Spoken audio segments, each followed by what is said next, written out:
So every morning lately, there's this odd little spark in the air, a feeling I haven't had in ages.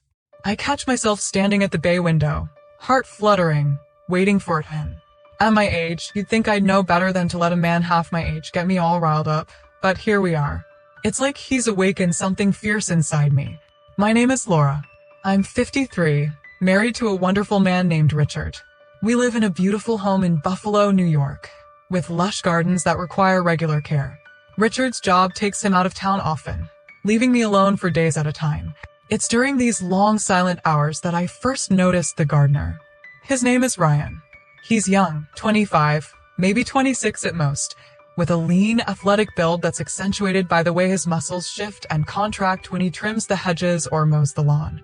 There's something almost hypnotic about watching him work. The ease with which he handles the heavy tools, the way his skin shimmered under the sun. It's as if he's some kind of artist, shaping the unruly greenery into perfect lines and curves. At first, I thought it was just a harmless infatuation, just a bored housewife's fantasy. After all, who wouldn't enjoy a bit of eye candy every now and then? But as time wore on, I found myself lingering by the window longer and longer, the desire to be closer to him growing stronger than I could have imagined. Then one day, on a whim, I decided to act. My husband was out of town on business, the house was empty, and I felt a sudden surge of boldness. I waited until he was working on the bushes near our house. Then I went downstairs and out onto the porch. "Would you like something to drink?" I called out to him. He turned, startled, his eyes meeting mine for the first time. They were a deep, warm brown, like rich earth. "No, thank you, ma'am," he said, a polite smile on his lips. He was younger than I had thought. His hair was dark and curly, damp with sweat, and his cheeks were flushed from the exertion. "Please call me Laura," I said, returning his smile. "And I insist. It's hot out here. I don't want you collapsing from heat stroke on my lawn." He hesitated for a moment, then nodded. "All right, thank you. I'm Ryan, by the way." I went inside and poured him a glass of lemonade, my hands shaking slightly. What was I doing? This was insane. But I couldn't stop myself. I wanted to be near him, to talk to him, to learn more about him. I brought the glass out to him, and he drank it gratefully, his Adam's apple bobbing as he swallowed. I watched as he took a sip of the lemonade, a drop trickling down his chin. He wiped it away with the back of his hand, grinning at me. "Thank you," he said, handing me the empty glass. That hit the spot. "Would you like some more?" I asked, eager to prolong our interaction. He shook his head. "No, thank you. I should get back to work." I nodded, trying to hide my disappointment. "All right. But if you change your mind, just let me know." It wasn't just that he was young and handsome. There was something about his gentleness, his quiet respect, that drew me in. I watched him as he sipped the lemonade, his gaze lowering every time I looked directly at him, as if he couldn't quite hold my stare. And I liked that, liked the way he seemed almost shy. He smiled at me, a warm, genuine smile that made my heart flutter. "I will. Thanks again." I went back inside, my mind racing. I felt like a teenager again, giddy and nervous and excited all at once. It was a feeling I hadn't experienced in decades, and it was intoxicating. From that day onward, it became a little ritual. Whenever Richard was away, I'd offer Ryan a drink or a snack, and we'd exchange small talk. He'd tell me about his love for gardening, how it was something he picked up from his grandfather.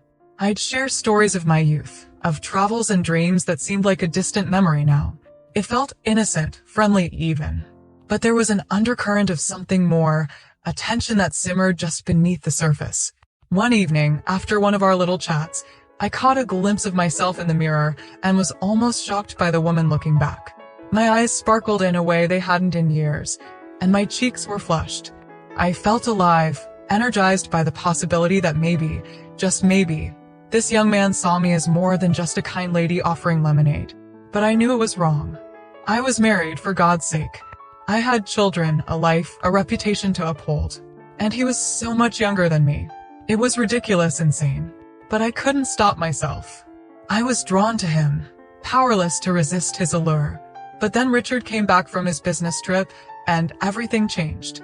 Ryan still came to tend to the garden, but I couldn't invite him inside anymore. I had to content myself with watching from a distance, my heart aching with a longing I didn't want to admit. After a month of waiting for Richard to leave on his business trip, I found that his schedule had changed, and he was now spending more time at home. My frustration grew. I missed the small moments of connection with Ryan, the way his eyes would light up when he saw me. I missed the thrill of wondering what might happen if I pushed the boundaries just a little bit further. My husband was showing no signs of leaving town again, his business keeping him firmly rooted in Buffalo. I found myself growing restless, anxious, desperate for another chance to be alone with Ryan. I would watch him from the window each morning, my longing growing with each passing day.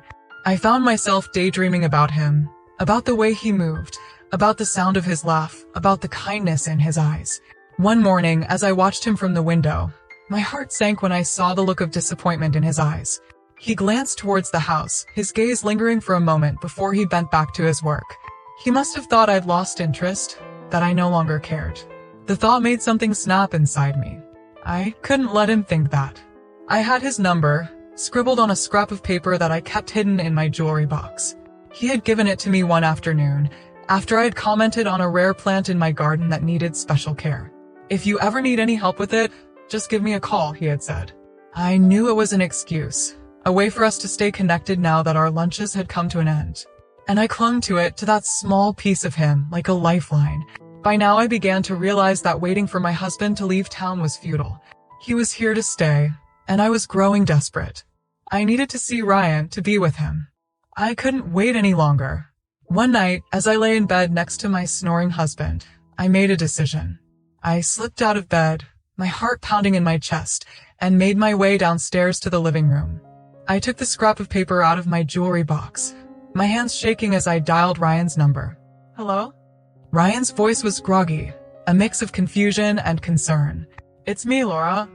My voice was barely a whisper. I hope I'm not disturbing you. "Ma'am? Is everything all right?" I gathered up every bit of courage I had left and murmured, "Could you come over? Just for a little while. I'd like to talk." There was a long pause, and for a moment, I feared he'd say no. But then he sighed softly. "Okay, I'll be there in 10 minutes. I hung up, my heart pounding wildly. What was I doing? What if Richard woke up and found us? What if Ryan thought I was crazy? But I couldn't back out now. I went to the guest room and pulled out a dress I hadn't worn in years, a soft, flowing fabric that flattered me. I glanced at myself in the mirror, adjusting my hair, smoothing out imaginary wrinkles. I wasn't a young woman anymore, but I still had something to offer. I kept myself fit, practiced yoga regularly. I wasn't ashamed of the way I looked. Not tonight. When the doorbell rang, I nearly jumped out of my skin.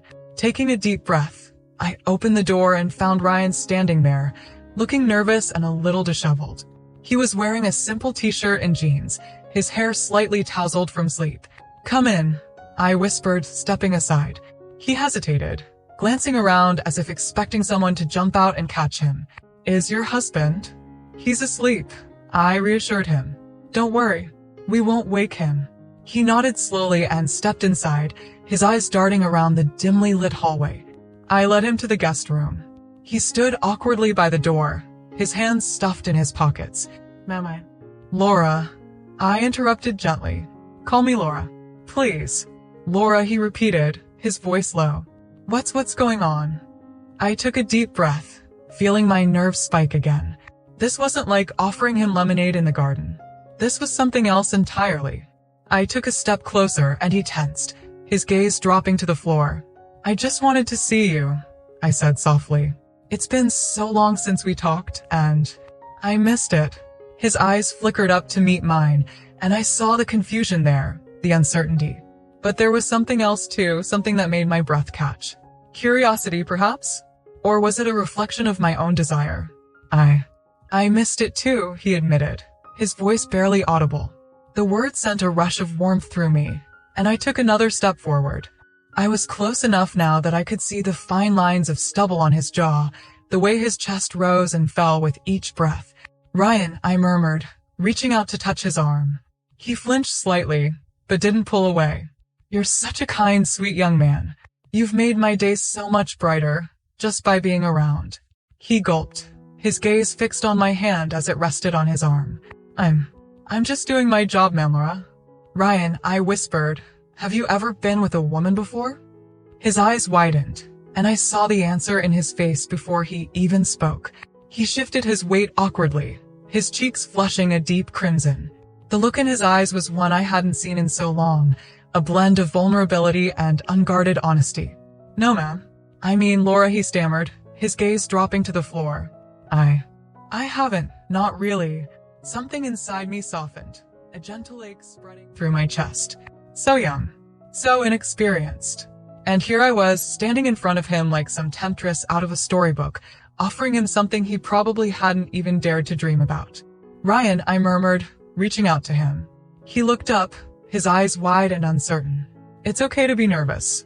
I just want you to feel comfortable. If you want to leave, I understand. He swallowed hard, his throat bobbing visibly.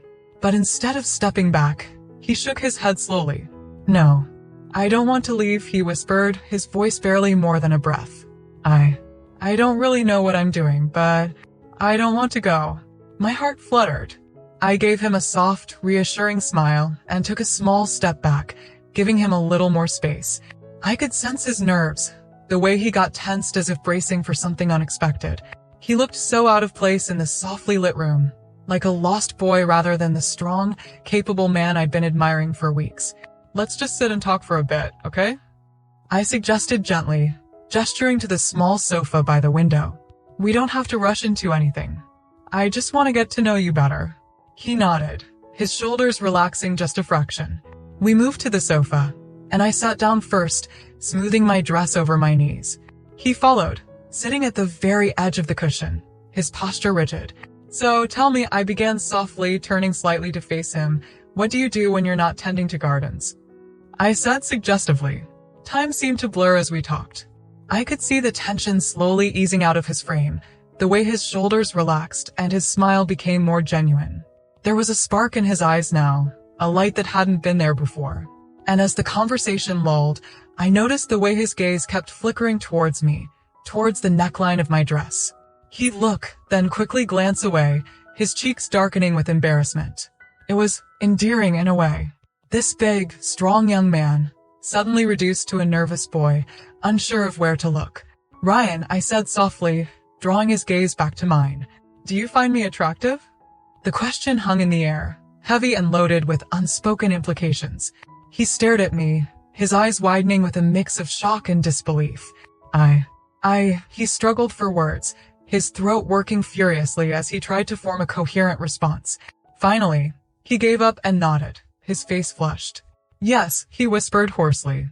Yes, I do. A warm flush spread through me at his admission, and I felt a sudden surge of courage. I leaned closer to him. Thank you, I murmured, my voice low and sincere. I think you're very handsome too. He blinked, as if he couldn't quite believe what he was hearing, and then, slowly, cautiously, he reached up and covered my hand with his own. His fingers were calloused and strong. Laura, he trailed off, his eyes searching mine for something. Reassurance, permission, I wasn't sure. I don't want to do anything wrong. My heart softened at his words, and I gave his hand a gentle squeeze. You're not doing anything wrong, Ryan. I promise. I just want you to feel good. His gaze dropped to our hands, and I saw the way his fingers tightened around mine, as if holding on for dear life. I've never felt this way before, he admitted. The raw vulnerability in his voice caught me off guard, and I felt a pang of something deep and unfamiliar. I wasn't just some older woman seeking a younger man. I was needed. And in that moment, I realized that maybe he needed me as much as I needed him. And then, I found myself leaning in closer, feeling a connection between us. He froze, his breath catching in his throat. But then slowly, he began to respond. I pulled back just a fraction. Is this okay? I whispered. He nodded, his eyes dark with something I couldn't quite decipher. Yes, he breathed. Please, don't stop. So I didn't. He shivered, his hands hovering uncertainly by his sides before he finally, cautiously, wrapped his arms around me. Time seemed to slow, each second stretching out into eternity as we explored each other. The tension that had simmered between us for so long was finally breaking, giving way to something untamed. I've wanted this for so long, I confessed softly. But I never knew if you felt the same. I did, he murmured, his voice raw and honest. I didn't think you'd ever look at me like that." I reached up, brushing a strand of hair away from his forehead. "Well, I do," I whispered. "And I want to show you, if you'll let me." He gulped, looking at me shyly. And then, with a slow, deliberate nod, he whispered, "I want that too." With a smile, I took his hand and led him towards the guest room bed. It was almost surreal, the way everything felt suspended in time. He looked down at me, uncertainty warring with the need in his eyes. "It's okay, Ryan," I whispered, keeping my voice calm and soothing. "Have you ever done this before?" I asked softly, not wanting to overwhelm him. He seemed so much more vulnerable now, standing here in my guest room. He shook his head slowly, a rueful smile tugging at his lips. "No. I mean, not like this." His gaze burned into mine, and then, as if some invisible barrier had finally broken, I guided him slowly, taking my time as I helped him ease into the moment. He watched me, his gaze wide and trusting. There was a sweetness to his hesitance, a gentleness that made me want to hold him close and tell him everything was going to be all right. "Just follow my lead," I murmured. We moved together slowly, exploring, learning each other's rhythms. The whole experience felt like a new discovery, a secret shared between just the two of us. He learned quickly, his confidence growing with each small success. And when he finally did let himself go, when he gave in to the emotions swirling inside him, it was like watching a dam break. The uncertainty melted away, replaced by something fierce and all-consuming. "Laura," he breathed, his voice rough and full of wonder. "This, I never thought." "Neither did I whispered back. But here we are." The night stretched on, each moment blurring into the next. We lost ourselves in each other, our movements slow and deliberate. And when it was over, when we finally lay side by side, I felt a strange sense of contentment settle over me. I turned my head to look at him, my chest tightening at the sight of his flushed face and the sated smile curving his lips. But as much as I wanted to stay in that moment, reality began to creep back in. The clock on the nightstand told me it was late, dangerously so. I couldn't risk my husband waking up and finding Ryan here. As much as I cared for him, as much as I wanted to savor this newfound connection, I knew we had to be careful. With a reluctant sigh, I shifted, propping myself up and looking down at him. "Ryan, I think you should go. I promise this isn't goodbye. We'll see each other again. I just need to be careful." He looked at me for a long moment. And then, with a small, resigned smile, he nodded again. "Okay, I get it." We disentangled ourselves slowly, reluctantly. When he was finally ready, I walked him to the back door, keeping my steps light and quiet. He turned to me one last time, his eyes soft and full of unspoken words. "Thank you, Laura," he whispered, his voice thick with emotion. "For everything." I smiled softly. "No, Ryan, thank you. For making me feel alive again." With that, I gently pushed him out the door. I watched him disappear into the darkness, and I gently closed the door. As I stood there, my mind was buzzing with a mixture of emotions. Guilt, relief, excitement. But there was also a strange sense of calm settling over me. For the first time in years, I felt a renewed sense of energy and purpose. It was as if a part of me that had been dormant was now awakened. It was wrong, of course, but I couldn't deny the satisfaction I felt. With quiet steps, I returned to the bedroom, slipping under the covers next to my husband. He was still sound asleep, his face calm and undisturbed. I glanced at him, the familiar sense of affection settling in. But it felt different now, distant, almost detached. I still cared for him deeply, but I had given a part of myself to someone else tonight. I turned onto my side, staring at the ceiling. The house was enveloped in silence, but my mind was anything but quiet. Thoughts of Ryan kept replaying. How gentle he had been, how uncertain yet eager. Curling up under the sheets, I closed my eyes and let the feelings wash over me. I knew what I'd done was a betrayal, a secret I would have to carry alone. But I also knew that, in some inexplicable way, it had made me feel more connected to myself than I had in a long, long time. With a soft sigh, I let myself drift into sleep, a small smile on my lips. I didn't know what the future held or if I'd ever dare to cross paths with Ryan in that way again. But for now, I was content.